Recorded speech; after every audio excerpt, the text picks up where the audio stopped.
இயேசு கிறிஸ்துவின் நாமத்தினால இந்த இடத்துல கூடி வந்திருக்கிற உங்க ஒவ்வொருவரையும் அன்போடு கூட நான் வாழ்த்துகிறேன். இந்த நாட்கள்ல தேவனுடைய சத்தியத்தை நம்ம ஆழமாய் ஒவ்வொரு நாளும் அறிந்து கொண்டிருக்கிறோம். இந்த நம்ம அறிந்து கொள்ளுகிற இந்த சத்தியம் நம் வாழ்க்கையில பல பகுதிகள்ல இருந்து நமக்கு விடுதலை தருகிறத நம்ம பார்த்து கொண்டே இருக்கிறோம். எத்தனையோ சூழ்நிலைகள், எத்தனையோ பயங்கள், எத்தனையோ விதமான கலக்கங்களுக்குள்ள இருந்த நம்ம இன்றைக்கு தேவன் அவருடைய விலையேற பெற்ற ஆழமான சத்தியங்களை நமக்கு வெளிப்படுத்துறது மூலம் நம்ம எல்லாருமே பல பகுதிகள்ல நம்ம என்ன செய்யறோம், விடுதலை ஆகி கொண்டிருக்கிறோம். இன்றைக்கு கூட ரோமர் 8வது அதிகாரம் 2வது வசனம் இத குறிச்சுதான் நம்ம தியானிக்க போறோம். கிறிஸ்து இயேசுவினாலே ஜீவனுடைய ஆவியின் பிரமாணம் என்னை பாவம் மரணம் என்பவைகளின் பிரமாணத்தினின்று விடுதலை ஆக்கிற்றே. இப்போ இதுல 2 பிரமாணம் இந்த வார்த்தையில சொல்லப்பட்டிருக்கு. என்ன பிரமாணம்? ஒண்ணு ஜீவனுடைய ஆவியின் பிரமாணம், இன்னொன்னு பாவம் மரணம் என்கிற பிரமாணம். இந்த பிரமாணம் அப்படின்னாலே என்னன்னா, அது ஒரு லா. இப்போ நமக்கு பிசிக்ஸ்ல எல்லாம் எத்தனையோ லாஸ் நம்ம படிச்சிருக்கிறோம். Law of gravity, law of aerodynamics, எத்தனையோ காரியங்கள் நம்ம படித்திருக்கிறோம். இந்த லா இப்படிதான் ஒர்க் ஆகும், நியூட்டன்ஸ் லா அப்படின்லாம் நிறைய காரியங்கள் நம்ம படிச்சிருக்கிறோம். ஆனா இங்க வேதத்துல 2 பிரமாணங்கள், 2 லாஸ். அதாவது இப்போ நம்ம எடுத்துக்கிட்டோம் அப்படின்னா லா ஆஃப் கிராவிட்டி. இந்த லா எப்படின்னா, இது உலகம் முழுசும் எல்லாருக்கும் ஒரு பொருளை பூமியில கீழே போட்டோம்னா கிராவிடேஷனல் புல் கண்டிப்பா இருக்கும். அது கண்டிப்பா எந்த பொருளை போட்டாலும் அது கீழே வந்துதான், கீழே விழதான் செய்யும். இதுதான் லா ஆஃப் கிராவிட்டி. இத யாருக்கு இப்போ நான் போட்டாதான் விழும், நீங்க போட்டா விழாதுங்கிறது கிடையாது. எந்த மனுஷனுக்கும் இந்த பிரமாணம் செயல்படும். அப்போ பிரமாணம் அப்படின்னாலே அந்த பிரமாணம் கண்டிப்பா ஒவ்வொருத்தருக்கும் அது என்ன செய்யும், செயல்படும். அந்த இதுல வந்து எந்த ஒரு வேற்றுமையும் கிடையாது. இப்போ இதுல ரெண்டு பிரமாணங்கள் சொல்லப்பட்டிருக்கு. ஒண்ணு ஜீவனின் ஆவியின் பிரமாணம், இன்னொன்னு பாவம் மரணம் என்கிற பிரமாணம். இப்போ அந்த வசனம் என்ன சொல்லுது? கிறிஸ்து இயேசுவினாலே ஜீவனுடைய ஆவியின் பிரமாணம் என்னை பாவம் மரணம் என்கிற பிரமாணத்தினின்று விடுதலை ஆக்கிற்றே. ஒரு லா நம்மள என்ன செய்து ஆண்டு கொண்டே இருந்தது. இப்போ லா ஆஃப் கிராவிட்டி, இப்போ நமக்கு அந்த லா ஆஃப் கிராவிட்டியில தான் நம்ம இருக்கிறோம். இது எல்லாருக்கும் நடக்கக்கூடிய ஒரு காரியம். அதே மாதிரி ஆதாமின் விழுகை நிமித்தம் ஒரு காரியம், ஒரு லா, ஒரு பிரமாணம் நம்மளை என்ன செஞ்சுட்டு அடிமைப்படுத்தி வைத்திருந்தது. என்ன பிரமாணம்? பாவம் மரணம். இதுல இருந்து முழு மனுக்குலத்துக்கும் விடுதலையே இல்லை. ஆதாம் செய்த ஒரு மனிதனுடைய செயலின் நிமித்தம், ஒரு மனிதனுடைய மீறுதலினாலே அநேகர் பாவிகள் ஆக்கப்பட்டது போல, நம்ம பாவம் செஞ்சாலும் செய்யலனாலும் ஆதாம் செஞ்ச அந்த பாவத்தின் நிமித்தம் முழு மனுக்குலமும் இந்த பிரமாணத்துக்குள்ள வந்துட்டு பாவம் மரணம் அப்படிங்கிற அந்த லாக்குள்ள நம்ம உள்ள போயிட்டோம். அப்ப எல்லா மனுஷனுக்குள்ளயும் இந்த பாவம் மரணம்ங்கிற பிரமாணம் செயல்பட ஆரம்பிக்குது. இப்ப மரணம் அப்படின்னு வந்ததுனாலே, மரணம் அப்படின்னாலே அங்க தேவனோடு கூட ஒரு தொடர்பில்லாத ஒரு நிலைமை. அந்த ஐக்கியம் இல்லாத நிலைமையின் நிமித்தம் நமக்குள்ள பல காரியங்கள், பயங்கள் வருது, கோபம் வருது, எரிச்சல் வருது, கசப்பு வருது, கொலை கொள்ளை திருட்டு, வியாதி, ரிலேஷன்ஷிப்ஸ்ல பிரச்சனை. எப்போ இந்த மரணம் வந்ததோ உடனடியா அங்க ஆதாமுக்கும் ஏவாளுக்கும் நடுவுல இருந்த அன்பு என்ன செஞ்சுட்டு தணிஞ்சு போயிருச்சு. இந்த பிரமாணம் அவங்களுக்குள்ள செயல்பட ஆரம்பிச்சிருச்சு. நம்ம ஏற்கனவே பார்த்த மாதிரிதான். அதாவது அந்த ஸ்திரீ, அதாவது முதல்ல ஆண்டவர் சொல்றாரு, ஆதாம் சொல்றான், இவள் என் எலும்பின் எலும்பும் என் மாம்சத்தின் மாம்சமா இருக்கிறாள்னு. விழுந்த பாவம் மரணம் என்கிற பிரமாணம் எப்போ அந்த நன்மை தீமைக்கு அணியத்தக்க கனிய பங்கெடுத்த பிறகு அந்த மரணம் அவர்களை ஆளுகை செய்தது நிமித்தம் அடுத்த அதிகாரத்துல ஆதாம் சொல்றது, நீர் தந்த இந்த ஸ்திரீ. அங்கேயே ஒரு என்ன உண்டாயிற்று? ஒரு பிளவு உண்டாயிற்று. அந்த ரிலேஷன்ஷிப்லயே அந்த அன்பு மாம்சத்தின் மாம்சமும் எலும்பின் எலும்புமா இருந்தாள்னு சொன்ன அந்த ஆதாம் அடுத்த அதிகாரத்துல நீர் தந்த ஸ்திரீ. அப்போ மரணம் எங்கெல்லாம் ஆளுகை செய்து? சரீரத்துல ஆளுகை செய்ய தொடங்குது, ரிலேஷன்ஷிப்ஸ்ல ஆளுகை செய்ய தொடங்குது. அடுத்ததா நம்ம அதாவது உழைச்சு சம்பாதிக்கணும், நீ அப்படிதான், அதெல்லாம் கர்ஸா மாறிடுச்சு. இது ஆதாம் செய்த செயலின் நிமித்தம் அங்க நேர்ந்த விளைவுகள், மரணத்தின் விளைவுகள், பாவம் மரணம் அப்படிங்கிற பிரமாணம் இவங்களுக்குள்ள செயல்பட்டதின் விளைவு, இவங்க ரொம்ப ஹார்ட் ஒர்க் பண்ணி டாயில் பண்ண வேண்டியது இருக்கு. அப்பதான் அவங்களுக்கு வேண்டிய ஆகாரமோ எல்லாம் அங்க கிடைக்கிறத நம்ம பார்க்கிறோம். இப்போ இந்த பாவம் மரணம்ங்கிற பிரமாணம் தான் முழு பழைய ஏற்பாட்டுல எல்லாருக்குள்ளயும் செயல்பட்டுட்டே இருக்கு. இந்த லாவை விட்டு இவங்களால வெளியே வரவே முடியல. இதுல ஒரு சில பரிசுத்தவான்கள் ஆண்டவருடைய அன்பை உணர்ந்து ஆண்டவரை பெரிதா பார்க்கிறதுனால, அந்த ரிலேஷன்ஷிப்ல இருந்ததுனால அவங்களுடைய வாழ்க்கை வெற்றியா இருந்தது. மற்ற அத்தனை பேருடைய வாழ்க்கையிலையும் இந்த மரணம் ஆளுகை செய்து கொண்டேதான் இருக்குது. ஏதாவது ஒரு வகையில ஆளுகை செய்து. இப்போ இத சரி பண்றதுக்கு தான் ஆண்டவர் நியாயப்பிரமாணத்தை கொடுக்கிறாரு. இந்த நியாயப்பிரமாணத்தை ஃபாலோ பண்ண முடியாதுன்னு அவருக்கு தெரியும். ஆனாலும் அந்த நியாயப்பிரமாணத்தோட மெயின் பாயிண்ட் என்ன அப்படின்னா அன்பு. தேவனாய கர்த்தரிடத்தில் முழு இருதயத்தோடும் முழு ஆத்மாவோடும் முழு பலத்தோடும் அன்பு கூறுவாயாக, உன்னிடத்தில் நீ அன்பு கூறுவது போல பிறனிடத்திலும் அன்பு கூறுவாயாக. அப்போ இவ்விரண்டு கற்பனைகளிலும் நியாயப்பிரமாணம் முழுமையும் தீர்க்க தரிசனங்களும் அடங்கி இருக்கிறதே. இந்த ரெண்டு கற்பனையில ஃபுல்லா எல்லாமே அடங்கிடுச்சு. அப்போ நியாயப்பிரமாணம் கொடுக்கப்பட்ட நோக்கமே அன்பு. ஆனால் இந்த பாவம் மரணம்ங்கிற பிரமாணம் இவங்கள்ட்ட செயல்பட்டு கொண்டிருந்ததுனால இந்த நியாயப்பிரமாணத்தையும் அவங்களால என்ன செய்ய முடியல? நிறைவேற்ற முடியல. ஏன்னா எல்லாமே ஃப்ளெஷ்ல தான் அவங்க திங்க் பண்றாங்க, ஃப்ளெஷ்ல தான் பேசுறாங்க, அங்க ஸ்பிரிட் இல்ல. அதனால முழு மனுக்குலமும் வியாதிகளுக்குள்ளயும், அங்க ஆண்டவர் சொல்றாருல, ஆபிரகாமின் குமாரத்தி அந்த கூனியை சுகமாக்கும் போது ஆபிரகாமின் குமாரத்தி கட்டப்பட்டிருக்க கூடாதே. ஏன்னா ஆபிரகாம் விசுவாசத்தினால நீதிமான் ஆனா, இந்த ஆபிரகாமின் சந்ததியில வந்த அந்த பெண் சாத்தானால கட்டப்பட்டிருக்க கூடாது. ஆனா அவ கட்டப்பட்டிருக்கிறா. காரணம் என்னன்னா அவளுக்குள்ளேயும் அந்த லா என்ன செய்து செயல்படுது. அததான் தேவன் அன்றைக்கு விடுவித்து அவளுடைய கூனை நிமிர்த்துகிறத நம்ம பார்க்கிறோம். அப்போ இந்த பாவம் மரணம்ங்கிற பிரமாணம் முழு மனுக்குலத்தையும் ஆண்டு கொண்டிருந்தது. வியாதி ஆளுகை செய்து, பிசாசு ஆளுகை செய்து, இந்த பழைய மனுஷனுக்குள்ளேயே நம்ம இருக்கிறதுனாலதான் இன்னைக்கு நிறைய பேர், இன்னைக்கு பிசாசுங்கிறது என்னன்னு புரியல. நிறைய பேர் எவ்வளவோ கஷ்டப்பட்டு இந்த பிசாசு போராட்டங்கள்ல இருக்கிறவங்க பல இடங்களுக்கு சுற்றி திரிந்து தங்களுக்கு எப்படியாவது விடுதலை கிடைக்காதான்னு ஓடுறாங்க. ஆனா அவங்களுக்கு விடுதலை இல்லை. ஏன்னா சரியான சத்தியம் இல்லை. ஏன் பிசாசு அவங்களுக்குள்ள நுழையிறான்? இதை நம்ம நாளைக்கு காலையில நம்ம மெடிடேஷன்ல பார்ப்போம். அப்படின்னா இந்த பாவம் மரணம்ங்கிற பிரமாணம் செயல்பட்டு இவங்க மாம்சத்திலேயே எண்ணிக்கொண்டு முதலாம் ஆதாமுக்குள்ளேயே இருக்கிறாங்க. இந்த முதலாம் ஆதாமுக்குள்ள இருக்கிற வரைக்கும் இந்த பிரமாணம் தான் செயல்படும்.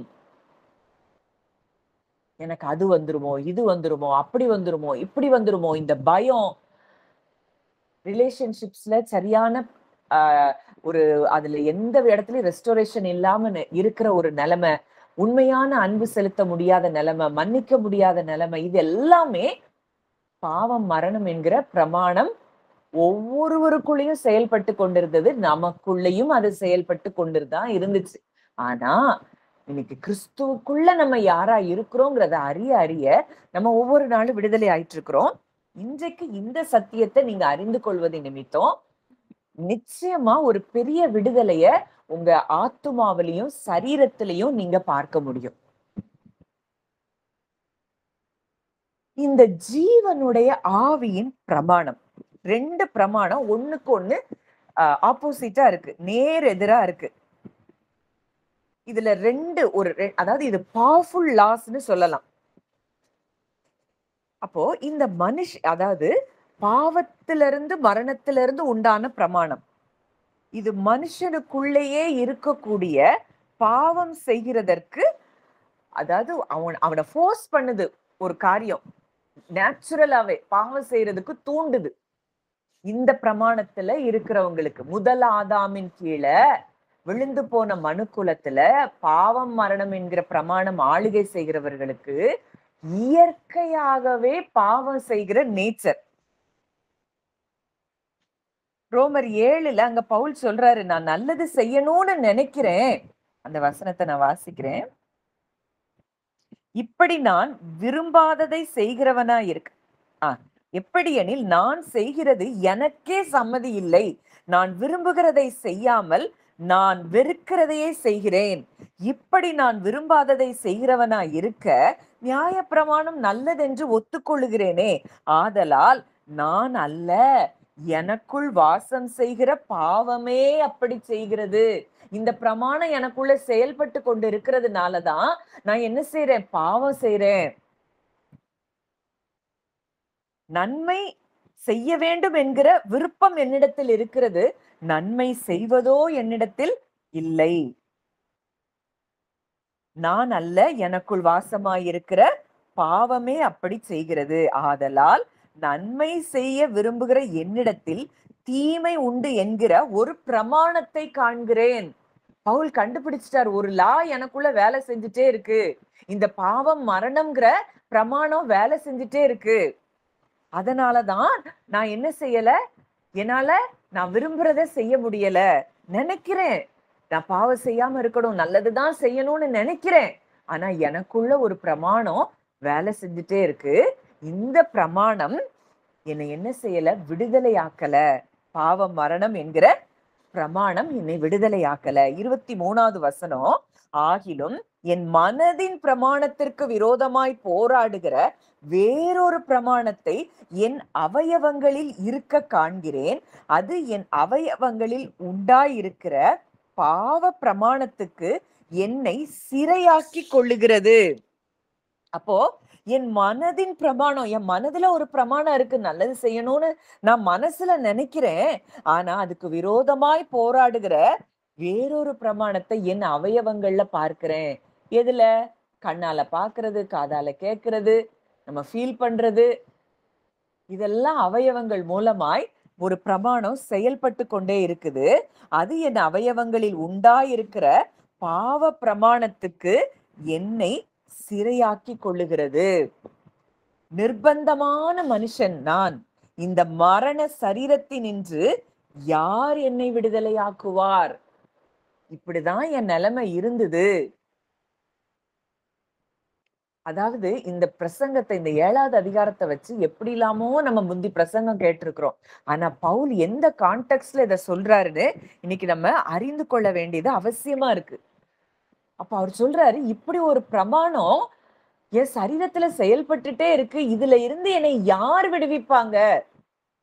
நம்முடைய கர்த்தராகிய இயேசு கிறிஸ்து மூலமாய் நான் தேவனை ஸ்தோத்தரிக்கிறேன். ஆதலால் நானே என் மனதினாலே தேவனுடைய நியாயப்பிரமாணத்திற்கும் மாம்சத்தினாலேயோ பாவ பிரமாணத்திற்கும் ஊழியம் செய்கிறேன். மனசுல நியாயப்பிரமாணத்தை நிறைவேற்றணும்னு ஆசை இருக்கு, ஆனா என் ஃபிளஷ்ல, ஏன்னா பாவம் மரணம்ங்கிற பிரமாணம் ஆளுகை செய்யறதுனால மாம்ச சிந்தை தான் எனக்குள்ள இருக்கு.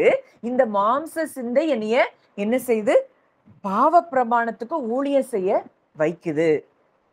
ஆனால் 8வது அதிகாரம் வருது, ஆனபடியால் இவ்வளவும் இருக்கு, நீங்க எவ்வளவோ முயற்சி பண்றீங்க, எவ்வளவோ ட்ரை பண்றீங்க, இதெல்லாம் நான் செய்யக்கூடாது, எனக்கு கோபம் வரக்கூடாது, கசப்பு வரக்கூடாது, எரிச்சல் வரக்கூடாது, நான் எல்லார்கிட்டயும் அன்பா இருக்கணும், அப்படி இருக்கணும், இப்படி இருக்கணும், எல்லாம் விரும்புறோம்.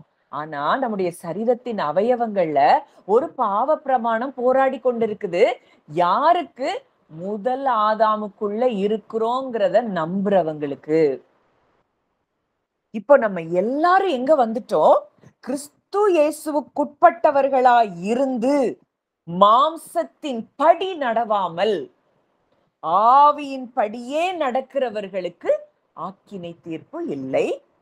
கிறிஸ்து இயேசுவினாலே ஜீவனுடைய ஆவியின் பிரமாணம் என்னை பாவம் மரணம் என்கிற பிரமாணத்தினின்று விடுதலையாக்கிற்று. பவுல் சந்தோஷமா எழுதுறாரு, நான் இவ்வளோ நாளும் என் பாவ பிரமாணத்துக்கு நான் போராடிட்டு இருந்தேன், கிறிஸ்து இயேசுக்குள்ள நான் வந்துட்டேன். கிறிஸ்து இயேசுக்குட்பட்டவனாய் நான் வந்தபடியினால இன்னைக்கு எனக்கு இந்த ஜீவனின் ஆவியின் பிரமாணம் என்னை பாவம் மரணம் என்கிற பிரமாணத்தினின்று விடுதலையாக்கிட்டு நான் ஆவியின்படி நடக்கிறவனாய் மாறுகிறேன். இப்ப கிறிஸ்து இயேசுக்குள்ள நம்ம எல்லாரும் வந்துட்டோம்னு சொல்றோம். ஆனா எத்தனை பேர் ஆவியின்படி நடக்கிறோம்? அவங்க அப்படி சொல்றாங்க, இவங்க எப்படி செய்யறாங்க, அதனாலதான் எனக்கு பிரச்சனை, இந்த பலவீனம் இப்படி வருது, இது இப்படி மாறிடுமோ அப்படி மாறிடுமோ, எல்லாத்துக்கும் பயம், எல்லாத்துக்கும் கவலை, எல்லாத்துக்கும் குழப்பம், எல்லாத்தை குறித்து கசப்பு. இவ்வளவும் இருந்து நான் கிறிஸ்து இயேசுக்குள்ள உட்பட்டவர்களா இருக்கிறோம் அப்படின்னா அது என்ன இல்ல, உண்மை கிடையாது. அங்க ஜீவனின் பிரமாணம் செயல்பட முடியாது. ஏன்னா நம்ம ஒரு டோரை ஓபன் பண்ணி கொடுத்துருக்கோம், மாம்சத்துக்கு ஓபன் பண்ணி கொடுத்துட்டோம். அங்க அவிசுவாசம் வந்துருது, அங்க எல்லாமே உள்ள வந்துருது. இவ்வளவு உள்ள வந்த பிறகு ஜீவனின் ஆவியின் பிரமாணம் நம்ம கிட்ட செயல்படலன்னு என்ன சொல்ல முடியாது? சொல்லவே முடியாது. இப்போ இந்த ஜீவனின் ஆவியின் பிரமாணத்துல நம்ம இருக்கிறோங்கிறத எப்ப அறிஞ்சுக்கிடலாம் அப்படின்னா, நீங்க ஆவியின்படி நடக்கிறவர்களா இருப்பீங்க. உங்க ஃபிளஷ் சொல்றபடி நீங்க நடக்க மாட்டீங்க. ஒரு சூழ்நிலை, ஒரு வார்த்தை உங்களுக்கு எதிரா வருது, இல்ல உங்களுக்கு ஒரு பயம் வருது, உடனே நீங்க ஆவியானவரோடு கூட நீங்க பேசி, இந்த இடத்துல நான் இப்படி ஃபீல் பண்றப்பா, ஆவியானவரே நீங்க என்னை எப்படி இதுக்கு என்ன வார்த்தை நீங்க தர்றீங்க அப்படின்னா அழகா ஆவியானவர் கைட் பண்ணுவாரு. இல்ல, இந்த இடத்துல உன் விசுவாசத்தை விடாத, நீ பயப்படாத, நீ ஜீவனின் ஆவியின் பிரமாணத்துக்குள்ள இருக்கிற, இத நீ மேற்கொள்ளுவ, நீ தேவனுக்கு பிள்ளையா இருக்கிற, உன் தேவைகள் அனைத்தும் உனக்கு அவர் கொடுப்பாரு இப்படின்னு அவர் பேசுகிற அந்த சத்தத்தின் படி நடக்கிறவர்களுக்கு என்ன கிடையாது? ஆக்கினை தீர்ப்பு கிடையாது. இந்த பிரமாணத்திலிருந்து நம்ம என்ன செய்யறோம்? விடுதலை ஆகிறோம். அப்போ ஆவியின்படி நடக்கிற போது பிசாசு நம்ம பக்கத்திலே வர முடியாது. கிறிஸ்து இயேசுவுக்கு உள்ள, அதாவது முதலாம் ஆதாமுக்குள்ள இல்ல, இரண்டாம் ஆதாம் ஆகிய கிறிஸ்துவுக்குள்ள நம்ம வந்து இந்த கிறிஸ்துவுக்குள்ள நம்ம யாரா இருக்கிறோம் அப்படிங்கிறத அறிய அறிய அறிய அறிய நம்ம ஐடென்டிட்டி என்ன, நம்ம இன்னைக்கு எந்த இடத்துல இருக்கிறோம், இன்னைக்கு அவர் நம்மளை எப்படி பாக்குறாரு. நான் ஃபிளஷ்ல நான் திங்க் பண்ணா ஃபர்ஸ்ட் ஆடம்குள்ள இருக்கிறோம், நான் ஸ்பிரிட்ல எப்ப திங்க் பண்றேனோ அப்போ நான் இந்த பிரமாணத்திலிருந்து விடுதலையாக்கப்படுகிறேன். அன்டில் ஆர் அன்லெஸ் இத புரியுற வரைக்கும் நம்ம மற்ற உலகத்தின் காரியங்கள்ல போராடிக்கிட்டே தான் இருப்போம். வியாதியில போராடுவோம், ரிலேஷன்ஷிப்ஸ்ல போராடுவோம், தரித்திரம் இருக்கும். இந்த சந்தோஷங்கிறது நம்ம வாழ்க்கையில ஒரு நாளும் இருக்காது. நீங்க கிறிஸ்துவுக்குள்ள நீங்க யாரா இருக்கிறீங்க, இதுதான் நம்மை விடுவிக்கும், மரணத்திலிருந்து விடுவிக்கும். மாம்ச சிந்தை மரணம். இது ஆவியானவர் இந்த நாட்களை நம்ம கூட அதிகமா பேசிட்டே இருக்கிறாரு. இதுல நம்ம என்ன செய்யணும்? ரூட் ஆகணும். Rooted in Christ. இன் கிரைஸ்ட்ல நம்ம ரூட்டாக நம்ம சரீரத்தையும் எதுவும் ஆளுகை செய்ய முடியாது, நம்ம குடும்பத்தையும் எதுவும் ஆளுகை செய்ய முடியாது. ரெஸ்டோரேஷன் எல்லாமே எப்படி இருக்கும்? ஈஸியா மாறும். இயேசுவின் நாமத்தில் வானோர் பூதலத்தோர் பூமியின் கீழானோருடைய முழங்கால் யாவும் முடங்கும்னு பாக்குறோம். அந்த நாமத்தை உடையவர்களா நம்ம இருக்கிறோம். ஆனா சாதாரண மனுஷங்களை போல, ஐயோ எனக்கு அப்படி, எனக்கு இப்படி, என் வீட்டுல இந்த பிரச்சனை, அந்த பிரச்சனை, இது எப்படி சரியாகும், அது எப்படி சரியாகும் அப்படின்னு சராசரியான மனிதர்களை போல நம்ம வாழ்ந்துட்டு இருக்கிறோம். அப்போ இது இந்த பாவ மரணம் என்கிற பிரமாணம் தேவனுக்கு எதிராக என்ன செய்யுது? கலகம் செய்ய வைக்குது. அதனாலதான் பார்க்கிறோம், மாம்ச சிந்தை தேவனுக்கு விரோதமான பகை. ஐம்புலன்கள்ல நம்ம சிந்திச்சுக்கிட்டே இருக்கிறோம்னாலே அது தேவனுக்கு விரோதமான பகை. இந்த மாம்ச சிந்தையில இருக்கிறவங்க என்ன செய்ய முடியாதா? தேவனுக்கு பிரியமா இருக்க முடியாதுன்னா அவங்க தேவனை பெருசா பார்க்கல. அவங்க ஐம்புலன்கள் சொல்லுகிறத தான் என்ன செய்யறாங்க? பெருசா பாக்குறாங்க. அவர் சொல்றாரு, அப்பா நான் சர்வ வல்லமையுள்ள தேவன், நான் உன் கூட இருக்கிறேன்.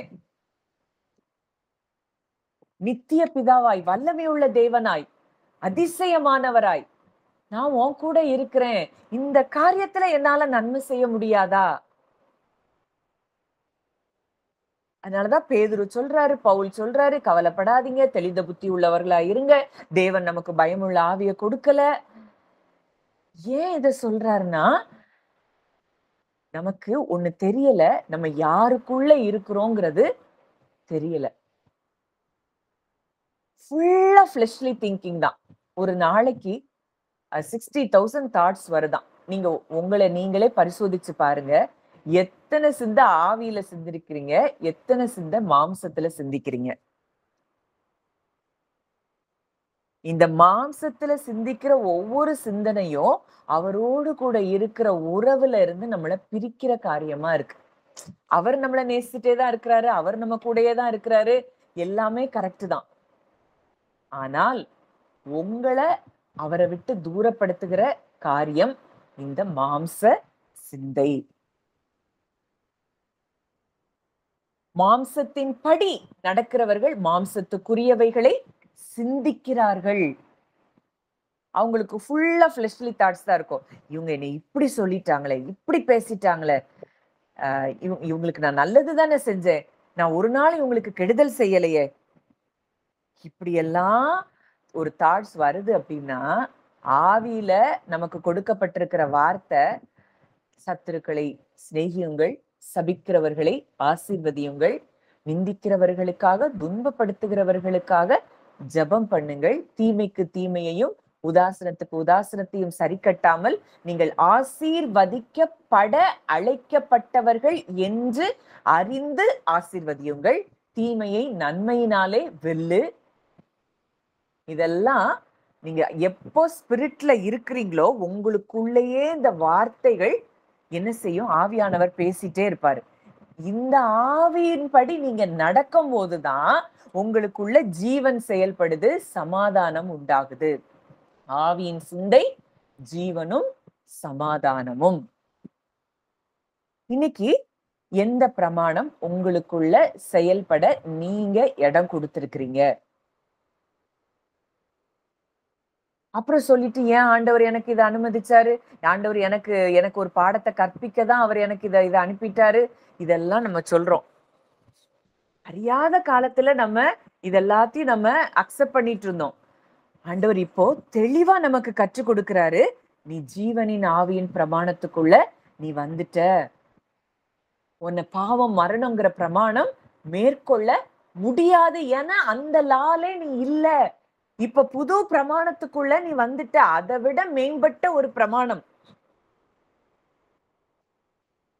இது ஒரு விடுதலை அளிக்கிற ஒரு சக்தி, ஒரு பவர். இந்த பிரமாணத்துக்குள்ள வந்துட்டோம். இப்போ லா ஆஃப் கிராவிட்டின்னு சொல்றோம். இந்த லா ஆஃப் கிராவிட்டியை விட இன்னொரு மேலான ஒரு பிரமாணம் லா ஆஃப் ஏரோடைனமிக்ஸ். இது என்ன செய்யுது? இப்போ ஃபிளைட் பறக்குது, பறவைகள் பறக்குது, இது எல்லாமே என்னது? இந்த கிராவிட்டியை எதிர்த்து மேல பறக்கக்கூடிய ஒரு பிரமாணம். இப்ப நம்ம கிட்டத்தட்ட இந்த பிரமாணம் மாதிரி தான் இந்த கிராவிட்டிங்கிறது எல்லாருக்கும் செயல்படுறது. ஆனா இதையும் ஓவர் கம் பண்ணக்கூடிய ஒரு லா என்ன செய்து செயல்படுது. அதன் மூலம் தான் இன்னைக்கு ஃபிளைட்ஸ் எல்லாம் பறக்குது. அதே போலதான் இங்க பூமிக்கு இழுத்து தள்ளுகிற ஒரு பிரமாணத்துல நம்ம செயல்படல, நம்ம பறக்கக்கூடிய ஒரு பிரமாணத்துக்குள்ள நம்ம வந்துட்டோம். இது பரிசுத்த ஆவியானவர் மூலம் கிறிஸ்து நமக்கு கொடுத்த ஒரு விடுதலை அளிக்கக்கூடிய ஒரு பவர். இது ஒரு லா ஆஃப் நேச்சர். இது இயற்கை விதி. இதுக்கு இந்த விதிக்குள்ள நம்ம வந்துட்டோம், இந்த பிரமாணத்துக்குள்ள நம்ம வந்துட்டோம்னா நமக்கு தோல்விங்கிறதே கிடையாது. அதனாலதான் பவுல் சொல்றாரு, இவை எல்லாவற்றிலேயும் நாம் நம்மில் அன்பு கூறுகிறவராலே முற்றிலும் ஜெயம் கொள்ளுகிறவர்களாய் இருக்கிறோமே. கிறிஸ்துவுக்குள் எப்பொழுதும் எங்களை வெற்றி சிறக்க பண்ணி, நமக்கு தோல்விங்கிறதே இந்த பிரமாணத்துக்குள்ள வந்துட்டோம் அப்படின்னா எந்த இடத்துல இருக்கா உங்க ரிலேஷன்ஷிப்ஸ்ல பிரச்சனை வராது. இருந்தாலும் அது ரெஸ்டோர் ஆகும். உங்க சரீரத்துல பலவீனம் இருந்தா அது ரெஸ்டோர் ஆகும். நான் ஜீவனின் ஆவியின் பிரமாணத்துக்குள்ள இருக்கிறேன், நான் அன்புலதான் செயல்படுறேன், ஏன்னா பரிசுத்த ஆவியானவர் மூலமா எனக்குள்ள தேவ அன்பு ஊற்றப்பட்டு இருக்குது அப்படின்னு எப்பவுமே இதுல செயல்படும் பொழுது இது ஒரு இயற்கை விதியா உங்க வாழ்க்கையில செயல்பட ஆரம்பிக்கும். ஏன்னா பரிசுத்த ஆவியானவர் நமக்கு லைஃப கொடுக்கிறவரு, பீஸ கொடுக்கிறவரு, ரைட்டியஸ்னஸ கொடுக்கிறவர். அப்போ இந்த ஜீவனுடைய ஆவியின் பிரமாணம் எப்படி செயல்படுது அததான் நம்ம பார்த்தோம். பரிசுத்த ஆவியானவர் இந்த பாவங்கிறது ஒரு பிரமாணம் நம்ம சரீரத்துல செயல்பட்டு இருக்கு, நம்ம வாழ்க்கையில செயல்பட்டு இருக்கு. ஆனா இந்த பரிசுத்த ஆவியானவர் இந்த பாவங்கிற இந்த பவரை விட அவர் பயங்கரமான பவர்ஃபுல்லானவர். துனாமிஸ் பவர் இந்த பரிசுத்த ஆவியானவர்கிட்ட இருந்துதான் நம்ம பெற்றுக்கொள்றோம். நம்ம இயேசுவை விசுவாசிக்கும் பொழுது இந்த பரிசுத்த ஆவியானவர் நமக்குள்ள வாசம் செய்ய தொடங்குகிறார். அவர் நமக்கு ஒரு காரியத்தை நமக்குள்ள கொடுக்கிறார், ஒரு புதிய ஆளுகை செய்யற சக்தி. என்ன ஆளுகை? நம்ம பார்க்கிறோம், ரோமர் 5 பார்த்தோம். இயேசு கிறிஸ்து என்னும் ஒருவராலே ஜீவனை அடைந்து ஆளுகை செய்வார்கள் என்பது அதிக நிச்சயமாமே. உங்க வாழ்க்கையில ஏதோ ஒரு ஏரியால நீங்க ஸ்ட்ரகிள் பண்ணிட்டு இருக்கீங்க, மரணம் அந்த இடத்துல ஆளுகை செய்யுது. மரணம் இந்த sense not only physical death, அது ரிலேஷன்ஷிப் ரெஸ்டோரேஷனா இருக்கலாம், இல்ல பாவர்ட்டி அந்த வறுமையா இருக்கலாம். இது எல்லாமே இந்த பாவம் மரணம்ங்கிற பிரமாணம் செயல்பட்டதுனால நம்ம அந்த இடத்துக்குள்ள இருக்கிறோம். நீங்க எப்ப ஜீவனின் ஆவியின் பிரமாணத்துக்குள்ள வர்றீங்களோ நீங்க சொல்லலாம், நான் ஜீவனின் ஆவியின் பிரமாணத்துல நான் இருக்கிறேன், நான் ஆவியானவரின் வார்த்தையின் படிதான் நான் நடக்கிறேன், அதனால என் குடும்பத்துக்கு விரோதமா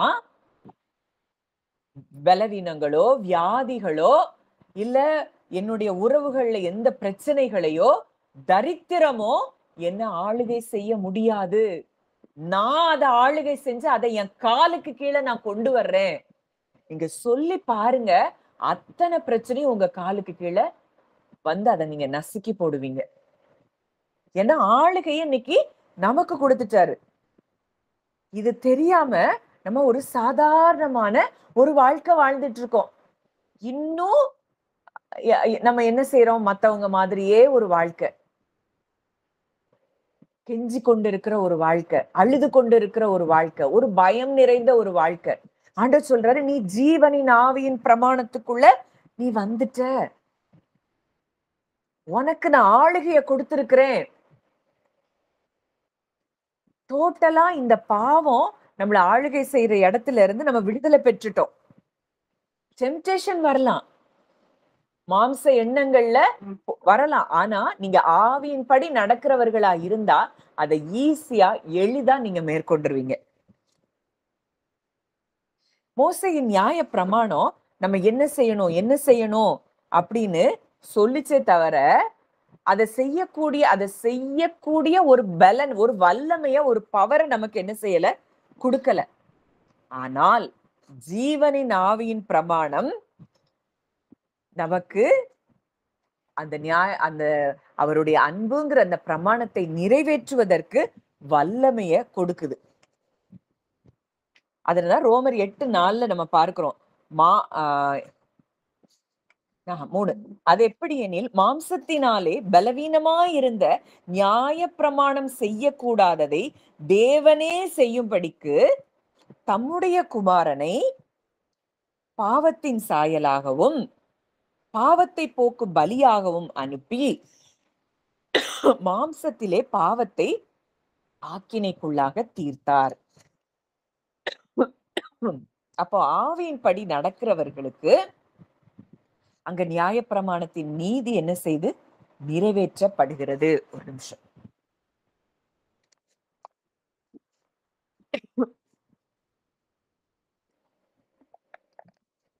அப்போ இப்போ இது எப்படி செயல்படுகிற விதம் எப்படி அப்படின்னு பார்த்தோம்னா, நம்ம முயற்சி, நம்ம சுய பலம், நான் சுயமா, அதாவது ஒரு பிரச்சனை இருக்கு, இந்த பிரச்சனையை சால்வ் பண்றதுக்கு நான் பேசி சால்வ் பண்ணிடுவேன், நான் சண்டை போட்டு சால்வ் பண்ணுவேன், இது அவங்களுக்கு புரிய வைக்கணும்ல, நான் பேசினா தானே அவங்களுக்கு புரியும். இப்படி எல்லாம் நம்ம சுய பலத்துல நம்ம முயற்சியில வாழ்ந்துட்டு இருந்தோம் அப்படின்னா நம்ம இன்னும் மாம்சத்தின்படி நடக்கிறவர்கள்.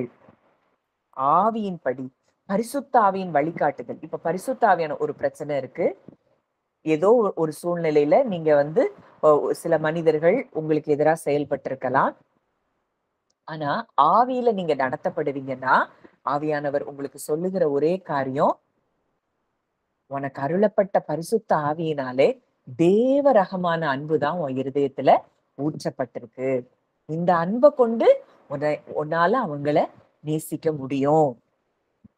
இப்படி ஆவியானவர் நமக்கு என்ன செய்வாரு? சொல்லி கொடுப்பார். யார பத்தியும் காசிப் பேச மாட்டோம், யார பத்தியும் கசப்பு, வெறுப்பு, பகை, வைராக்கியம், விரோதம், தூஷணம், கெட்ட வார்த்தை இதெல்லாம் நம்ம வாயில வரவே வராது. ஏன்னா ஆவியில நடக்க ஆரம்பிச்சிருப்போம், மேலான பிரமாணம் நமக்குள்ள செயல்பட ஆரம்பிக்க நம்ம விட்டு கொடுத்திருப்போம். ஆனா இதெல்லாம் இல்லாம நம்ம பழைய மனுஷனை களைந்து போடாம மாம்சத்தின் சிந்தனைகள்லயே நம்ம இருந்தோம் அப்படின்னா அங்க ரிலேஷன்ஷிப்லயும் ரெஸ்டோரேஷன் நடக்காது, சரீரத்திலயும் ஒரு சுகத்தை பார்க்க முடியாது. எல்லாத்துலயும் நம்ம என்ன செய்வோம்? குறைவுகளோட அந்த ஒரு மரணத்தின் வாழ்க்கையை தான் நம்ம அனுபவிச்சுட்டு இருப்போம். இப்போ இன்றைக்கு ஆண்டவர் நமக்கு கற்றுக் கொடுக்கிற ஒரு காரியம், ஆவியின்படி நம்ம என்ன செய்யணும்? நடக்கணும். அப்ப ஆவியானவர் சொல்லி கொடுப்பார், தேவ அன்பு உன் இருதயத்துல ஊற்றப்பட்டிருக்கு மகளே, நான் எப்படி நேசிச்சேன், என்னை காட்டி கொடுத்த யூதாச கூட என்னால நேசிக்க முடிஞ்சது, அதே அன்பைதான் உன் இருதயத்துல நான் ஊற்றி இருக்கிறேன். இந்த அன்பை கொண்டு நீ நேசி, இந்த அன்பை கொண்டு நீ அவங்கள மன்னிக்க முடியும். ஏன்னா அந்த பவரை நான் உனக்கு கொடுத்திருக்கிறேன். அந்த ஜீவனின் ஆவியின் பிரமாணத்துக்குள்ள அவ்வளவு பவர் இருக்கு. அன்புதான் ஜீவன். நீங்க நல்லா நோட் பண்ணி பாருங்க, எந்த இடத்துல எல்லாம் இந்த ஆவியின்படி நடக்காமல் அன்புல செயல்படாம நம்ம இருக்கிறோமோ அந்த இடம் தான் பிசாசுக்கு டோர் ஓபன் பண்ணி கொடுக்கிற இடமா இருக்கும். அதாவது தேவனையும் தேவனுடைய அன்பையும் புரிந்து கொள்ள முடியாத ஒரு நிலைமை, நம்ம மனுஷர்களிடத்திலயும் அன்பு செலுத்த முடியாத ஒரு நிலைமை. இந்த 2 நிலைமைகள்ல தான் நம்ம அவனுக்கு டோரை ஓபன் பண்றோம். இப்ப ஆவியானவர் நம்மள கண்ட்ரோல் எடுக்கிறதுக்கு நம்ம விட்டு கொடுத்துட்டோம் அப்படின்னா நம்ம மனதை அவர் வழி நடத்துவாரு, நம்மள அவர் பலப்படுத்துவாரு, அன்பும் சமாதானமும் நிறைஞ்ச வாழ்க்கைய அவர் நமக்கு வாழ உதவி செய்கிறார். நீங்க இதுக்கு பெரிய பிரயாசமே எடுக்க வேண்டாம். நான் அன்பு செலுத்துவேன், எல்லாரையும் மன்னிப்பேன், எல்லாரையும் நேசிப்பேன், எல்லாரையும் நான் பிளஸ் பண்ணுவேன். இப்படி ஆவியானவருடைய வழிநடத்தல் படி நீங்க நடக்கும் போது முடியவே முடியாது. இந்த நபர் என் வாழ்க்கையில இந்த ரிலேஷன்ஷிப்ல மாற்றமே வராதுன்னு நினைக்கிற இடங்கள்ல, சம்பந்தப்பட்ட நபர்கள்ல உங்களுக்குள்ள ஜீவன் செயல்படுகிறபடியினால சம்பந்தப்பட்ட நபர்களுக்குள்ளேயும் ஜீவன் செயல்பட்டு உங்களை அவங்க புரிந்து கொண்டு உங்களை நேசிக்கக்கூடிய ஒரு கிருபையையும் இந்த பிரமாணம் உங்களுக்குள்ள செயல்பட செய்யும். ஆனா இதுக்கு உங்க ஹார்ட்டை நீங்க பரிசுத்த ஆவியானவருக்கு ஓபன் பண்ணி கொடுக்கணும். ஒவ்வொரு தாட் வரும்போதும் உடனே ரியாக்ஷனை என்ன செய்யக்கூடாது? காட்டக்கூடாது. உடனே எதுனாலும் ஒரு வார்த்தை வந்த உடனே நான் பேசிதான் நான் இதை சரி பண்ணணும் அப்படின்னு சொல்லி உங்க சுய முயற்சியில நீங்க எவ்வளவு தூரத்துக்கு இறங்குறீங்களோ அவ்வளோ தூரம் நம்ம என்ன செய்ய முடியாது, விடுதலைய பார்க்க முடியாது.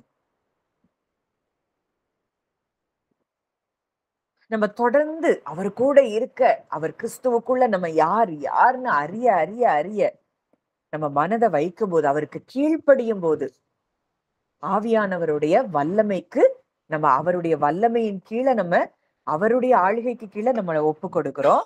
இது நம்ம வாழ்க்கையில ஜீவனின் ஆவியின் பிரமாணம் முழுமையுமா செயல்பட அனுமதிக்குது. இதனால நம்ம ஆத்துமாவுல ஆவிக்குரிய வாழ்வு, உள்ளான அமைதி எல்லாமே நிரம்பி இருக்கும். இன்னைக்கு வரைக்கும் நம்ம ரெஸ்ட்ல இல்லாததுக்கு ஒரு காரணம், இந்த ஜீவனின் ஆவியின் பிரமாணத்துக்கு நம்ம என்ன செய்யல, ஆவியானவருக்கு நம்ம சரண்டர் பண்ணாததுனால, ஃப்ளெஷ்லயே திங்க் பண்ணி, ஃப்ளெஷ்லயே போராடி, எப்ப பார்த்தாலும் எண்ணங்கள் வேற, சிந்தனைகள் வேற, அவரு கூட இருக்கிற ரிலேஷன்ஷிப்லயும் நம்மளால கான்சென்ட்ரேட் பண்ண முடியல. ஏன்னா இங்க இந்த இடத்துக்கு ஜீவனின் ஆவியின் பிரமாணத்துக்கு டோரை திறக்காம மாம்ச பிரமாணம் டோரை நம்ம என்ன செஞ்சு வச்சிருக்கோம், ஓபன் பண்ணி வச்சிருக்கிறோம். ஜீவன் உள்ள வந்துருச்சுன்னா அதுக்கு மேல மாம்சத்தின் பிரமாணம் நம்ம சரீரங்கள்லயோ சரீரத்தின் அவயவங்கள்லயோ செயல்பட முடியாது. இன்னைக்கு சரீரத்தின் அவயவங்கள்ல நமக்கு செயல்படுது அப்படின்னா அங்க எங்கேயோ ஒரு இடத்துல நம்ம திறந்து கொடுத்திருப்போம். பயத்துக்கு திறந்து கொடுத்திருப்போம், கவலைக்கு திறந்து கொடுத்திருப்போம், இல்ல யாரோ ஒருத்தர் ஒரு நியூஸ் சொல்லியிருப்பாங்க, இந்த பலவீனம் உங்களுக்கு வந்தது, இல்ல நீங்க கண்ணால பார்த்திருப்பீங்க. இதெல்லாம் உங்களை இன்ஃப்ளூயன்ஸ் பண்ணும். ஏன்னா அந்த பாவம் மரணம்ங்கிற பிரமாணம் இது எப்படி எனக்கு வர முடியும்? நான் ஜீவனின் ஆவியின் பிரமாணத்துக்குள்ளலாம் நான் இருக்கிறேன், இந்த லா தான் எனக்குள்ள செயல்படுது, என்னைய மாம்சத்துக்குரியவைகள் எதுவும் என்னை கீழே இழுக்க முடியாது, நான் வானத்துக்குரியவள், நான் உன்னதத்துல அவரோடு கூட நான் உட்கார்ந்து இருக்கிறேன், என்னை தொட எதற்கும் அதிகாரம் இல்லை அப்படிங்கிற இடத்துக்கு நம்ம எப்ப வர்றோமோ, நீங்க பிராக்டிஸ் பண்ணி பாருங்க. நான் எக்ஸ்பீரியன்ஸ் பண்றதுனால இத சொல்றேன். உங்க வாழ்க்கையில எல்லா பகுதிகள்லயும் ஜீவன் ஃப்ளோ ஆகுறத பார்க்க முடியும். ஆண்டவர் இந்த வாரம் முழுசும் நிறைய காரியங்கள் எனக்கு அததான் பேசிட்டே இருக்கிறார். ஏன்னா நான் அதை எக்ஸ்பீரியன்ஸ் பண்றேன். என் ஹார்ட் எவ்வளோத்துக்கு எவ்வளோ ரெஸ்டுக்குள்ள வருதோ அவ்வளோத்துக்கு அவ்வளோ சுற்றி இருக்கிற எல்லா சூழ்நிலைகளும், என்னை எதிர்த்த நபர்கள் எல்லாமே ஒரு அன்புக்குள்ள வர்றத நான் பார்க்கிறேன். அவங்களா நம்மளை தேடி வருகிறத பார்க்கிறோம். அதனாலதான் நீதிமொழிகள் பார்க்கிறோம், அவருடைய வழிகள் கர்த்தருக்கு பிரியமா இருந்தால் அவனுடைய சத்துருக்களும் அவனோட சமாதானமாகும்படி செய்வார். அவர் செய்வாரு. ஆனா நம்ம வழி எப்படி இருக்கணும், அவருக்கு பிரியமா இருக்கணும். இன்னைக்கு நிறைய பேர் நான் செத்தா கூட முகத்துல முழிக்க மாட்டேன் இப்படியெல்லாம் சொல்ற மக்கள் எத்தனையோ பேர். என்னைக்கு இவங்க ஜீவனின் ஆவியின் பிரமாணத்துல இவங்க வாழ முடியும்? என்னென்னைக்கும் மென்டல் டார்ச்சர் தான் இவங்க அனுபவிப்பாங்க. என்னென்னைக்கும் கஷ்டம், என்னென்னைக்கும் கவலை, என்னைக்கும் சரீரத்துல போராட்டம். தேவன் இப்படி ஒரு வாழ்க்கைய நமக்கு என்ன செய்யல, கொடுக்கல. அதனால இந்த இடத்துல நம்ம எல்லாரும் என்ன செய்ய வேண்டியது இருக்கு, நம்மள சரி பண்ண வேண்டியது இருக்கு. நமக்கு ஜீவன் வேணுமா, நமக்கு சுகம் வேணுமா, நம்ம பிரச்சனைகள் எல்லாம் மாறி நம்ம ஆசீர்வாதமா செழிப்பா சந்தோஷமா குடும்ப உறவுகளோடு கூட சமாதானமா வாழ்கிற ஒரு வாழ்க்கை வேணுமா, நம்ம ஜீவனின் ஆவியின் பிரமாணத்துக்கு உள்ள நம்ம வந்து அதுல செயல்பட ஆரம்பிச்சு ஆவியின்படி நம்ம நடக்கும் போது, அதனாலதான் வசனம் சொல்லுது, முதலாவது தேவனுடைய ராஜ்யத்தையும் அவருடைய நீதியையும் தேடுங்கள், அப்பொழுது இவைகள் எல்லாம் உங்களுக்கு கூட கொடுக்கப்படும்.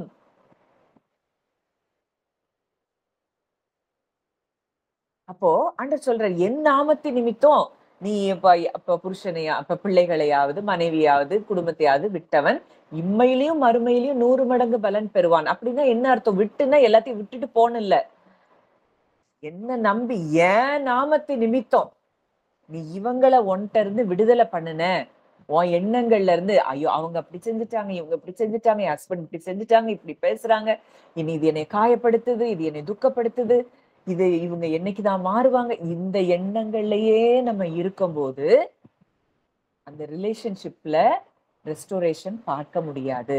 இல்ல, நான் மாம்சத்துல இருந்து அவங்கள நேசிக்கல, நான் ஆவியில இருந்து தேவன் நேசிக்கிறதுக்கு எனக்கு பலன் கொடுத்திருக்கிறாரு, எனக்கு வல்லமையை கொடுத்திருக்கிறாரு.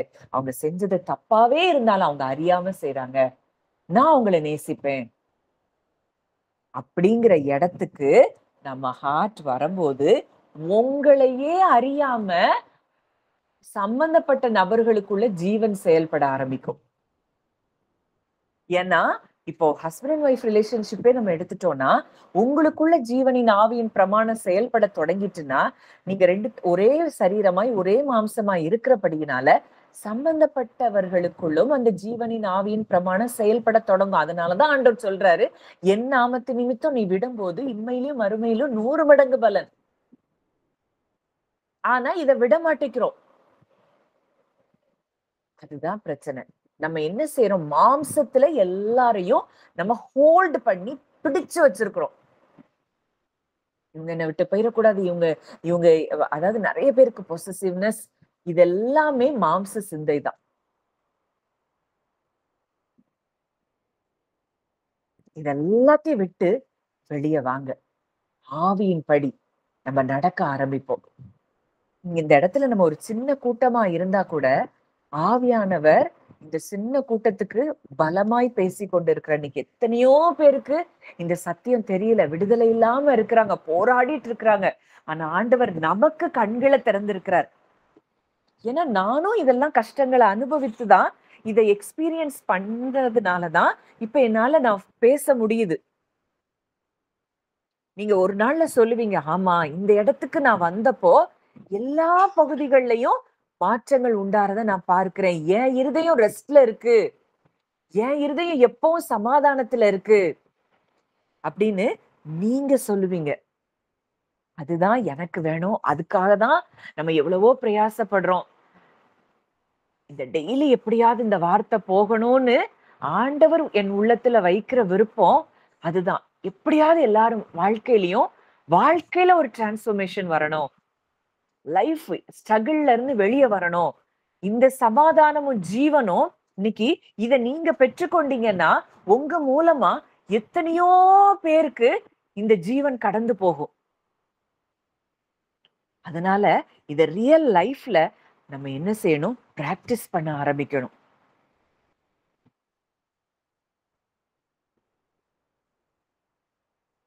அப்போ இந்த ஜீவனின் ஆவியின் பிரமாணம் நம்ம வாழ்க்கையில செயல்படும் போது என்னென்ன ஏரியாக்கள்ல எல்லாம் நமக்கு விடுதலை கிடைக்குது, ஏரியாஸ்ல எல்லாம் ஃபர்ஸ்ட் குற்ற உணர்வு தண்டனையில இருந்து நமக்கு விடுதலை கிடைச்சிருது. ஏன்னா நான் இன்றைக்கு தேவனுடைய நீதியா இருக்கிறேன், நான் பரிசுத்தம் உள்ளவளாய் குற்றமற்றவளாய் மாசற்றவளாய் நான் இருக்கிறேன். ஆக்கினை தீர்ப்பு கிடையாது, ஆவியின்படி நடக்கிறவர்களுக்கு ஆக்கினை தீர்ப்பு இல்ல. ஒருவேளை ஒரு சோதனை வந்தா கூட நம்ம உடனே ஆவியான் அதான் நம்ம வசனம் பார்க்கிறோம், அவர் தாமே சோதிக்கப்பட்டு பாடுபட்டதினாலே சோதிக்கப்படுவதற்கு உதவி செய்ய அவர் வல்லவராய் இருக்கிறார். உடனே அவர்கிட்ட போகும்போது அப்பா அந்த சோதனையில இருந்து வெளியே வர நமக்கு ஹெல்ப் பண்ணுவாரு. பழைய குற்ற உணர்ச்சி நம்மள ஆளுகை செய்ய முடியாது. ஏன்னா அவருடைய ரத்தம் நம்ம என்ன செஞ்சிருக்கு, பாவமர செத்த கிரியைகளற நம்முடைய மனசாட்சியை சுத்திகரித்திருக்கிறது. இப்ப இந்த ஜீவனின் ஆவியின் பிரமாணத்துக்குள்ள நம்ம வர ஆரம்பிக்கும் போது ஃபர்ஸ்ட் கில்ட்ல இருந்து என்ன செஞ்சிருவோம், வெளியே வந்துருவோம்.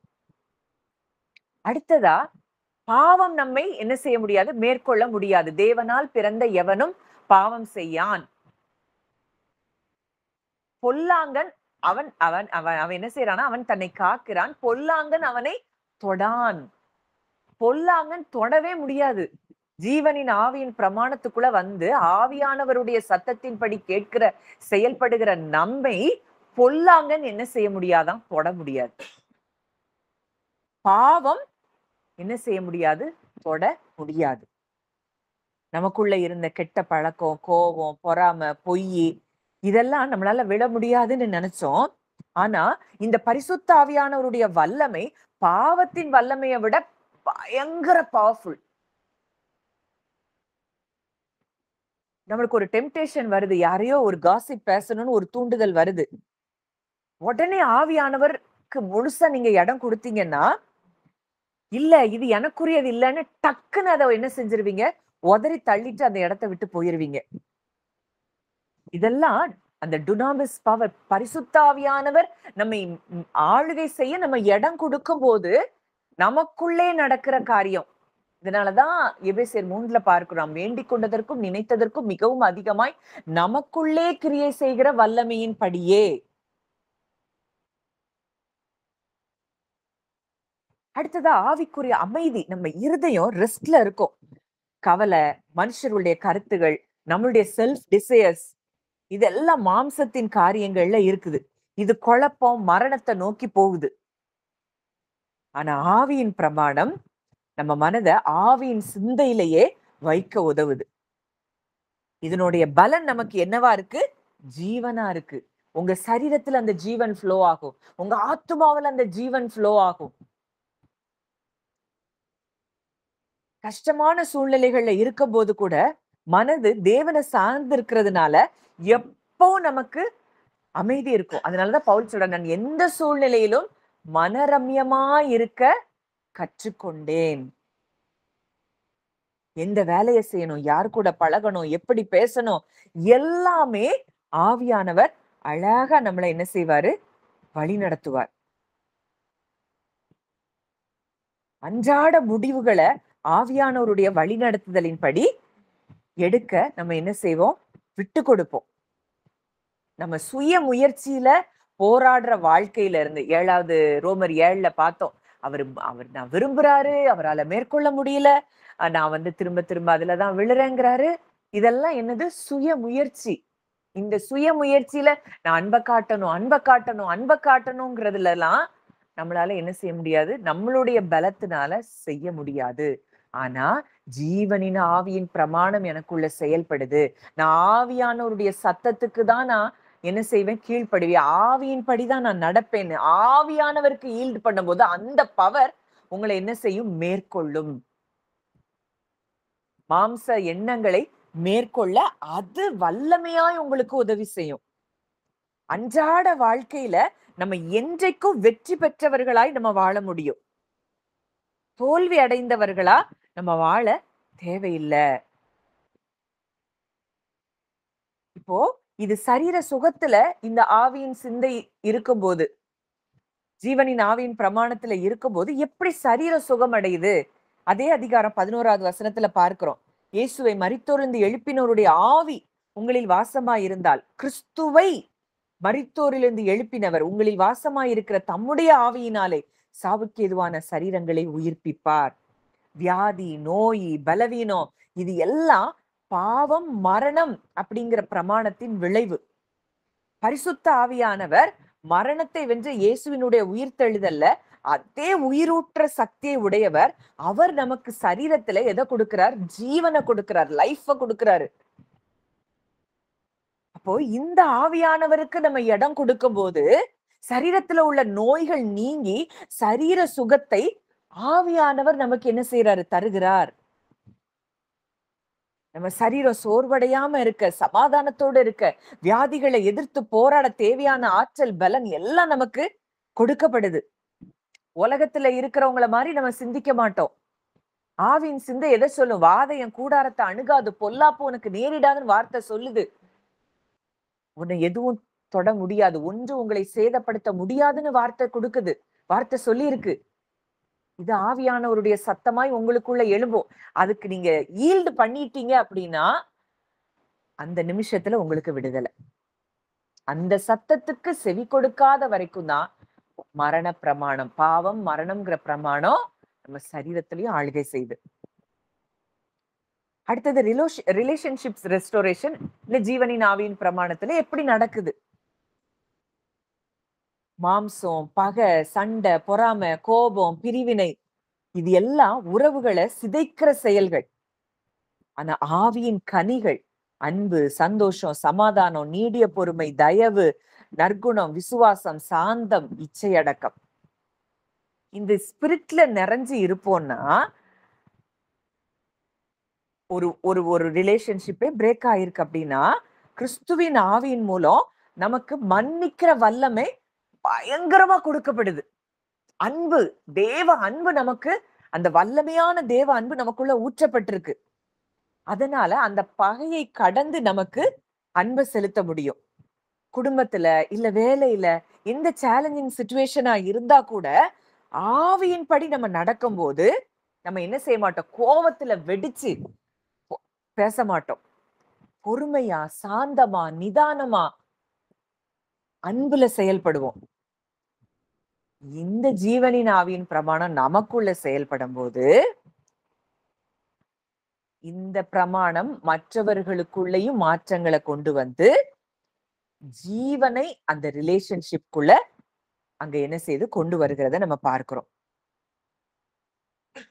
அப்போ நம்முடைய மனம், நம்முடைய ஆவி, நம்மளுடைய உறவுகள், நம்முடைய சரீரம், நம்மளுடைய ஃபினான்ஸ், எல்லா பகுதிகள்லயும் அது என்ன செய்யுது, ஜீவனை கொண்டு வருது. ஏன்னா ஆதாம் விழுந்து போன பிறகு முதல்ல அங்க ரிலேஷன்ஷிப்ல பிரச்சனை வந்தது, அடுத்து பொறாம வருது, பயம் வருது, கொலை நடக்குது, பொய் வருது, எல்லாமே ஒன்னொன்னா உள்ள வருது. இதெல்லாம் பாவம், மரணம் என்கிற பிரமாணம் செயல்படுவதன் விளைவு. இன்னைக்கு அதை காட்டிலும் ஒரு வல்லமையான பிரமாணம் நமக்குள்ள செயல்பட்டு கொண்டிருக்கிறதுங்கிறத நீங்க எப்போ ரியலைஸ் பண்ண ஆரம்பிக்கிறீங்களோ அன்றைக்கு விடுதலையின் வாழ்வு, ஜீவனின் வாழ்வு, சமாதானத்தின் வாழ்வு.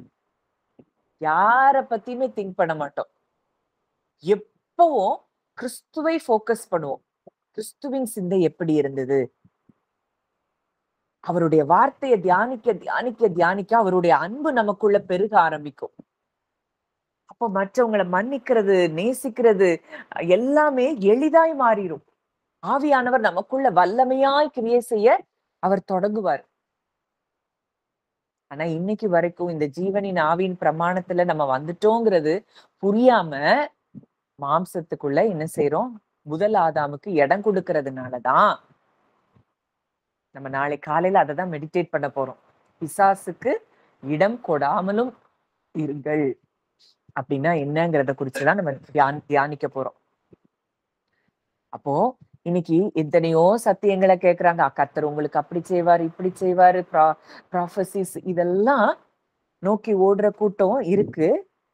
அது தப்பு இல்ல, அது தேவை, நான் இல்லைன்னு சொல்லல. முதல்ல உள்ள வர்றவங்களுக்கு அதெல்லாம் தேவை. ஆனா இன்னைக்கு நம்ம வளர வளர வளர நம்ம யாருன்னு அறிஞ்சு நம்ம ஆவியில செயல்படும் போது நமக்குள்ள அந்த காரியங்கள் எல்லாம் செயல்பட்டு நம்ம ஜீவனை வெளிப்படுத்தும் போது நம்ம மூலமா திரள் கூட்டமான ஜனங்களுக்கு ஜீவன் கடந்து போகும்.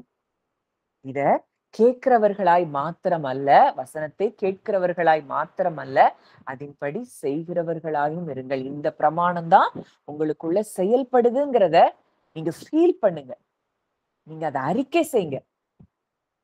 கர்த்தர் உங்க ஒவ்வொரு வாழ்க்கையிலையும் பெரிய காரியங்களை செய்து உங்க தலையை நிமிர பண்ணுவார். நீங்க தோல்வி அடைந்தவர்களா இந்த பூமியில இருக்க மாட்டீங்க. எல்லா சூழ்நிலைகளையும் வெற்றி. நீங்க ஜெபித்த, நீங்க மனசுல நினைச்ச உடனே அந்த காரியம் நடக்கும். யாருக்கு? ஜீவனின் ஆவியின் பிரமாணத்துல இருக்கிறவங்களுக்கு. நீங்க தேவனை பெருசா பார்க்க ஆரம்பிப்பீங்க. ஜீவனின் ஆவியின் பிரமாணத்துல இருக்கும்போது நீங்க யாருங்கிறத உணர ஆரம்பிப்பீங்க. மத்தவங்க நீங்க அப்படி இருக்கிறீங்க, நீங்க ஒல்லியா இருக்கிறீங்க, குண்டா இருக்கிறீங்க, கருப்பா இருக்கிறீங்க, வெள்ளையா இருக்கிறீங்க, இதெல்லாம் அவருக்கு எதுவுமே கிடையாது. அவருக்கு ஒன்னே ஒண்ணு, யூ ஆர் ஹிஸ் பிலவட். நீங்க தான் அவருக்கு பிரியம், நீங்க தான் ரூபவதி. மனுஷருடைய ஒப்பீனியனை பெருசா பார்க்கவே மாட்டீங்க. பேதுரு, அதுவரைக்கும் பயந்துட்டு இருந்த பேதுரு தான் பரிசுத்தாவியானுடைய பலன் அவரை நிரப்புன உடனே எங்க இருந்துதான் அந்த தைரியம் வந்ததுன்னு தெரியல, அத்தனை 1000 பேருக்கு முன்னாடி தைரியமா அங்க பேசுகிறத பார்க்கிறோம்.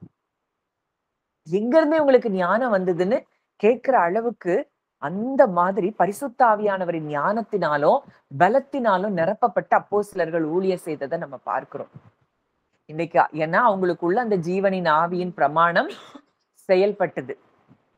இந்த ஜீவனின் ஆவியின் பிரமாணம் பவுலுக்குள்ள செயல்பட்டதுனாலதான் கல்லெறிஞ்சு செத்து போயிட்டான்னு சொல்லி போட்டு போன அடுத்த நிமிஷம் அவர் ஊருக்குள்ள எழுப்பி போய் சகோதரர்களை திடப்படுத்தினார்னு இருக்கு. யோவான அந்த எண்ணெய் சட்டிக்குள்ள போட்ட பிறகு கூட யோவான கொலை செய்ய முடியல. ஏன்னா ஜீவனின் ஆவியின் பிரமாணம் அவருடைய சரீரத்துல செயல்படுது. அவங்க எல்லாம் அந்த அளவுக்கு இருந்திருக்கிறாங்க. அவங்க எப்ப தங்களை தாங்களே ஒப்பு கொடுக்கிற வரைக்கும் அவங்க தலையில இருக்கிற ஒரு முடிய கூட யாரும் டச் பண்ண முடியல. பவுல் நான் தேகத்தை விட்டு பிரியும் காலம் வருதுன்னு சொல்றப்பதான் அவர் என்ன செய்யறாரு? மறிக்கிறாரு. அது வரைக்கும் அவங்கள தொட முடியல. பேதுரு அங்க சிறைச்சாலை அடுத்த நாள் அவனுக்கு சிறைச்சேதம் கூட பண்ணக்கூடிய ஒரு சூழ்நிலை. ஆனா அன்னைக்கு ராத்திரியே தூதன் அங்க வெளியே கொண்டு வந்து கடத்தி கொண்டு விட்டுட்டார். ஏன்னா அப்ப மறிக்க வேண்டிய அந்த அவர் என்ன செய்யல? தன்னை ஒப்பு கொடுக்கல. எந்த அளவுக்கு ஜீவனின் ஆவியின் பிரமாணம் அவங்களுக்குள்ள சிறைச்சாலையில பவுலையும் சீலாவையும் போட்டப்போ அங்க சிறைச்சாலை அஸ்திபாரமே அங்க என்ன செய்யுது? ஆட்டம் காணுது. கட்டுகள் அவிழ்க்கப்படுது. அவங்க டைம் இன்னும் என்ன செய்யல? அவங்க ஒப்பு கொடுக்கல. அதனாலதான் வசனம் சொல்லுது சங்கீதம் 91ல, நீடித்த நாட்களால் நான் அவர்களை திருப்தியாகிற வரைக்கும் ஆயுசு நாட்கள் என் ரட்சிப்பை அவர்களுக்கு காண்பிப்பேன். இந்த பிரமாணத்துக்குள்ள நம்ம வந்துட்டோங்கிறத நம்ம என்ன செய்யணும்? நம்பணும், விசுவாசிக்கணும், இதையே பேசணும், இதையே சிந்திக்கணும், இதையே சொல்லணும். அப்போ பொல்லாங்க நம்ம என்ன செய்ய முடியாது?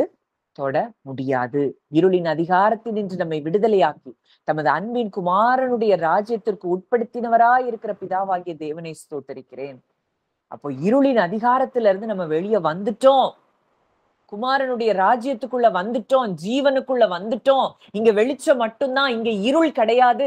இருளுக்குண்டான வியாதிகளோ, பலவீனங்களோ, போராட்டங்களோ, சத்ருவனுடைய எந்த விதமான கிரியைகளோ, குழப்பங்களோ, சமாதானமின்மைகளோ, தரித்திரமோ அவருடைய ராஜ்யத்துக்குள்ள வந்தவங்களுக்கு என்ன செய்யாது? கிடையாது. இத மட்டுமே சிந்திச்சு, இத மட்டுமே பேசி, இத மட்டுமே அறிக்கை பண்ணி பாருங்க. நிச்சயமா உங்க வாழ்க்கையில மாற்றங்கள் உண்டாகிறத உங்க கண்ணால நீங்க பார்க்க முடியும். இதுவரைக்கும் நீங்க எந்தெந்த ஏரியாஸ்ல எல்லாம் லைஃப்ல ஸ்ட்ரகிள் பண்ணிட்டு இருந்திருக்கலாம். ஆனா டோட்டலா தேவன் ஒரு டெலிவரன்ஸ கொடுக்க விரும்புறாரு. ஆவியின் படி நம்ம நடக்க ஆரம்பிப்போம். கர்த்தர் உங்களையும் உங்க வாழ்க்கையில எல்லா சூழ்நிலைகளிலும் இந்த ஜீவனின் ஆவியின் பிரமாணம் செயல்பட அவர் உதவி செய்வார். கர்த்தர் தாமே இந்த வார்த்தையின்படி உங்க ஒவ்வொருவரையும் ஆசீர்வதிப்பாராக.